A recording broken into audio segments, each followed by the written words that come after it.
Friends, मैं फजल अपने YouTube channel basic maths and science के साथ। फ्रेंड, आज हम हाजिर हैं साइंस के एक topic function of heart. Topic शुरू करने से पहले आप सबसे रिक्वेस्ट है, जो चैनल पर नए हैं और चैनल को सब्सक्राइब नहीं किया, काइंडली चैनल को ज़रूर सब्सक्राइब करें और साथ में लगे बेल आइकन को भी ऑल पे प्रेस कीजिए ताकि हमारी हर वीडियो की नोटिफिकेशन आप तक मिलती रहे। ठीक है, तो शुरू करते हैं फ्रेंड्स। फंक्शन ऑफ हार्ट, दिल का काम क्या है।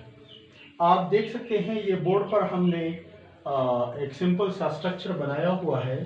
वैसे बेसिकली ह्यूमन हार्ट जो है उसकी शक्ल या उसका स्ट्रक्चर इस तरह नहीं होता। ह्यूमन हार्ट तकरीबन साइज में एक ह्यूमन फिस्ट की तरह जितना होता है और शक्ल भी उसकी जैसी होती है, लेकिन वजाहत के लिए हमने इसकी एक सिंपल सी शक्ल बनाई है कि भाई हम स्ट्रक्चर ऑफ हार्ट को भी समझें और इसके फंक्शन को भी समझ सके। ठीक है, तो आप देख सकते हैं फ्रेंड्स, ये सबसे ऊपर जो है ये हमारे पास वेना केवा इसे कहते हैं। ये स्ट्रक्चर ऑफ हार्ट है। ह्यूमन हार्ट ऑलमोस्ट सबको पता है कि ये 4 चैम्बर्स पे मुश्तमिल होता है। अपर 2 चैम्बर जो है they are called auricle and the lower 2 chamber are called ventricle. ऊपर वाले ऑरिकल जो है ये left auricle, left ventricle, right auricle, right ventricle, left auricle and left ventricle है। ठीक है, अब आते हैं फंक्शंस की तरफ। दिल का फंक्शन जो है वो तो ये है कि सर्कुलेशन ऑफ ब्लड।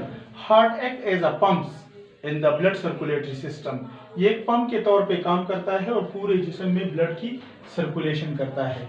अब ये अमल होता कैसे है, तो यहाँ पर आप देख सकते हैं ये वेना केवा हमारे जिस्म के जितने भी वेन्स हैं, वेन किसे कहते हैं, दो blood vessel which receive blood from body parts and carry it to the heart are called veins. तो जितने भी वेन्स हैं, छोटे छोटे वेन्स, वो सारे जब ज्वाइनिंग करते हैं, कंबाइन होते हैं, यहाँ पे आते हैं, तो एक उनसे एक बहुत बड़ा वेन बन जाता है जो कि राइट ऑरिकल में जाता है। ठीक है, और इसको कहते हैं वेना केवा। इस बड़े वेन को क्या कहते हैं, वेना केवा।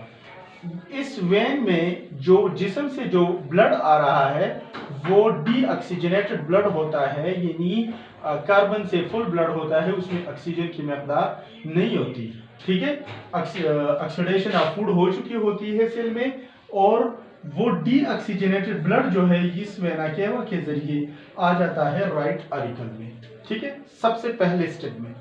सेकंड क्या होता है, फिर जब दिल कंट्रैक्ट होता है तो यहां से ये ब्लड, डीऑक्सीजनेटेड ब्लड जो है, ये राइट ऑरिकल और राइट वेंट्रिकल के दरमियान यहाँ पर ये एक वाल लगा होता है जिसको कहते हैं ट्राइकस्पिड वाल। इस ट्राइकस्पिड वाल के जरिए ये ब्लड जो है ये नीचे आ जाता है राइट वेंट्रिकल में। ठीक है, राइट वेंट्रिकल में आने के बाद जब अगेन दिल कंट्रैक्ट होता है, ठीक है, ये वाल इसका मकसद ये है कि जब ब्लड नीचे आ जाता है ये वाल बंद हो जाता है। फिर अगर दिल कंट्रैक्ट होगा तो ब्लड वापस ऑरिकल में नहीं जाएगा, बल्कि राइट वेंट्रिकल के कंट्रैक्शन पे ब्लड आ जाएगा। इस यहाँ पर ये एक आर्टरी आती है जिसको कहते हैं पल्मोनरी आर्टरी। ये पल्मोनरी आर्टरी के जरिए ये डीऑक्सीजनेटेड ब्लड आ जाता है लंग्स में। हमने सिंपल सा स्ट्रक्चर बनाया है।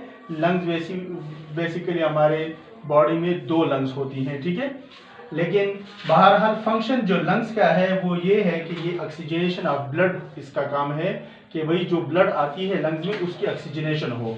तो ये deoxygenated blood through pulmonary artery आ जाता है लंग्स में। ठीक है, यहाँ पे एक बात याद रखें कि pulmonary artery is the only artery which carry deoxygenated blood. तमाम आर्टरीज में ऑक्सीजनेटेड ब्लड जाता है, सिर्फ पल्मोनरी आर्टरी है जो कि डीऑक्सीजनेटेड ब्लड को कैरी करता है। ठीक है, और एक और बात याद रखिए कि तमाम वेन जो है दे कैरी डीऑक्सीजनेटेड ब्लड, लेकिन ये लंग से जो वेन जाता है यहाँ लेफ्ट ऑरिकल में, तो ये हमारे पास पल्मोनरी वेन कहलाता है and it carry oxygenated blood. The only when which carry oxygenated blood is pulmonary vein and the only artery which carry deoxygenated blood is pulmonary artery. Lungs में जब ये deoxygenated blood आता है तो यहाँ पर इसकी ऑक्सीजनेशन हो जाती है।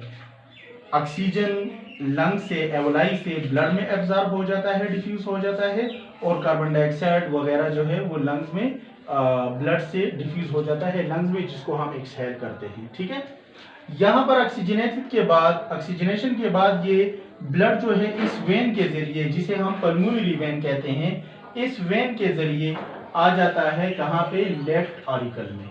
ठीक है, लेफ्ट ऑरिकल में ये भी याद रखें कि right side of the heart जो है इसमें आमतौर पर इसमें डीऑक्सीजनेटेड ब्लड होता है, जबकि लेफ्ट साइड में ऑक्सीजनेटेड ब्लड। लेफ्ट ऑरिकल में ये ऑक्सीजनेटेड ब्लड जब आ जाता है और लेफ्ट ऑरिकल कंट्रैक्ट होता है, तो this blood goes down through this bicuspid valve to left ventricle. ठीक है, ये ऑक्सीजनेटेड ब्लड नीचे लेफ्ट वेंट्रिकल में आ जाता है और फिर ये वॉल बंद हो जाता है और लेफ्ट वेंट्रिकल के कंट्रैक्शन के बाद this blood goes down to a main artery which is known as aorta. Aorta में ये ब्लड आ जाता है और एओर्टा जो है वो डिस्ट्रीब्यूट होता है फर्दर मुख्तलिफ आर्टरीज में, जो कि ब्लड को ईच एंड एवरी सेल तक पहुंचाते हैं। ठीक है, वो पहले एओर्टा 2-3 आर्टरीज में तकसीम होता है, उसके बाद वो आर्टरीज फर्दर तकसीम होते हैं। ठीक है, और इस तरह ये अमल जो है ये कंटिन्यू होता है। लास्ट में हर सेल तक जो है ये आर्टरीज जो है ये जाते हैं जिस्म के हर हिस्से में, और फिर वही आर्टरी फिर फर्दरली डिस्ट्रीब्यूट होके कैपिलरीज में, और हर कैपिलरीज जो है वो ब्लड को सेल तक पहुंचाता है। ठीक है, वहां पर ये ऑक्सीजनेटेड ब्लड जब पहुंचता है ईच एंड एवरी सेल में, वहां पर ऑक्सीडेशन ऑफ फूड फिर होती है और ये ब्लड फिर डीऑक्सीजनेटेड हो जाता है। डीऑक्सीजनेटेड ब्लड को फिर जो है कैपिलरीज जो है वो उसको कलेक्ट करते हैं और वापस सेल से लेके आते हैं मुख्तलिफ वेन्स में, और वो वेन कंबाइन होके फिर उनसे एक बड़ा वेन बनता है यहाँ पर, जिसे वेना केवा कहते हैं, और ये ब्लड फिर वेना केवा के जरिए राइट ऑरिकल में ये प्रोसेस बार बार जो है ये रिपीट होता है। ठीक है, तो आज के टॉपिक में यही था फंक्शन ऑफ हार्ट, कि भाई दिल काम कैसे करता है, इसका प्रोसेस क्या है। तो ये सिंपल से स्ट्रक्चर की मदद से उम्मीद है आपको समझ आ चुकी होगी। ठीक है, अल्लाह हाफिज।